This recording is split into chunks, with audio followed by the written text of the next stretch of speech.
অরণ্যের আত্মা, একটি বাঘের মহাকাব্য।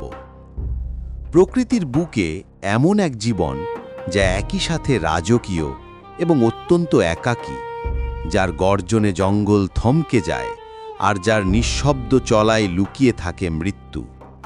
আজ আমরা শুনব অরণ্যের সেই অপ্রতিদ্বন্দ্বী সম্রাট, বাঘের পূর্ণাঙ্গ জীবন কাব্য। গল্পের শুরুটা হয় কোনো এক নিভৃত গুহায় বা ঘন ঝোপের আড়ালে, যেখানে এক মা বাঘিনী 2 থেকে 4টি শাবকের জন্ম দেয়। জন্ম মুহূর্তে বাঘের ছানারা অত্যন্ত অসহায়। তারা চোখে দেখতে পায় না, নড়াচড়া করার ক্ষমতাও থাকে না। প্রথম কয়েক সপ্তাহ তাদের পৃথিবী গড়ে ওঠে শুধুমাত্র মায়ের গায়ের ওম আর দুধকে কেন্দ্র করে। মা বাঘিনী এই সময়টায় সবচেয়ে বেশি সতর্ক থাকে, কারণ অন্য শিকারী বা এমনকি পুরুষ বাঘের হাত থেকেও সন্তানদের রক্ষা করতে হয় তাকে। 6 মাস বয়স, ছানাগুলো এখন চঞ্চল। তারা মায়ের সাথে প্রথমবার বাইরে বের হয়, কিন্তু এটা কোনো ভ্রমণের জন্য নয়, এটা টিকে থাকার প্রথম পাঠ। তারা শেখে কিভাবে বাতাসের বিপরীতে হাঁটতে হয় যাতে শিকার গন্ধ না পায়। মা বাঘিনী ছোট কোনো শিকার আধমরা করে সন্তানদের সামনে ফেলে দেয়, যাতে তারা প্রথম কামড় দিতে শেখে। এই 2 বছর সময়কাল হলো তাদের ইন্টার্নশিপ। মা পাশে থেকে শিখিয়ে দেয় জঙ্গলে ভুল করার কোনো জায়গা নেই।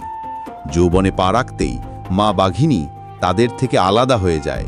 এটি বাঘের জীবনের সবচেয়ে কঠিন সময়। নিজের এলাকা খুঁজে পাওয়ার লড়াই শুরু হয়। পুরুষ বাঘেরা কয়েকশো মাইল পথ পাড়ি দেয় নিজের একটি সীমানা তৈরির জন্য।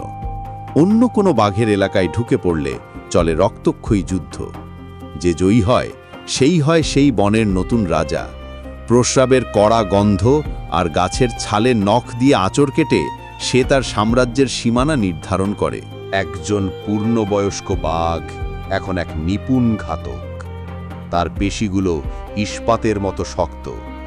সে এখন 500 কেজির একটি বুনো মোষকে একাই ঘায়েল করার ক্ষমতা রাখে। তার দিন কাটে একা, সারাদিন বিশ্রাম আর রাতভর শিকারের সন্ধানে ঘোরা। সে জানে ধৈর্যই তার প্রধান অস্ত্র।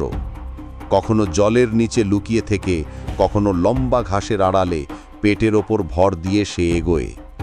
এক মুহূর্তের ভুল মানেই সারাদিন উপোস। জীবনের এই পর্যায়ে বাঘ সঙ্গিনীর খোঁজ করে। কয়েকদিনের মিলনের পর তারা আবার আলাদা হয়ে যায়। পুরুষ বাঘ তার এলাকা রক্ষা করে চলে, আর বাঘিনী প্রস্তুতি নেয় নতুন প্রজন্মের জন্ম দেওয়ার। এভাবেই অরণ্যের এই উত্তরাধিকার বছরের পর বছর টিকে থাকে। সময় কাউকেই ক্ষমা করে না। 10 থেকে 12 বছর বয়সে বাঘের ক্ষিপ্রতা কমতে শুরু করে। দাঁতগুলো ক্ষয়ে যায়, শরীরের সেই তেজ আর থাকে না। কোনো এক তরুণ বাঘের কাছে এলাকা হারিয়ে সে বনে এক কোণে আশ্রয় নেয়। এক সময়ের সম্রাট এখন ছোট শিকার ধরতেও হিমশিম খায়। শেষ পর্যন্ত বার্ধক্য বা জখমের কারণে নিভৃত কোনো ঝোপের আড়ালে বা ঝর্ণার ধারে নিঃশব্দে শেষ নিঃশ্বাস ত্যাগ করে অরণ্যের এই মহানায়ক।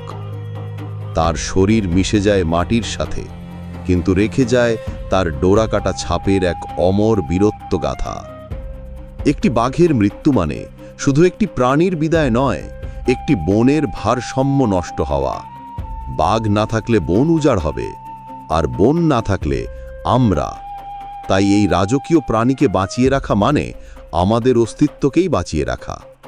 প্রকৃতির এই দানবের জীবন গল্পটি ভালো লাগলে লাইক, কমেন্ট এবং সাবস্ক্রাইব করতে ভুলবেন না। ধন্যবাদ আমাদের সাথে থাকার জন্যে।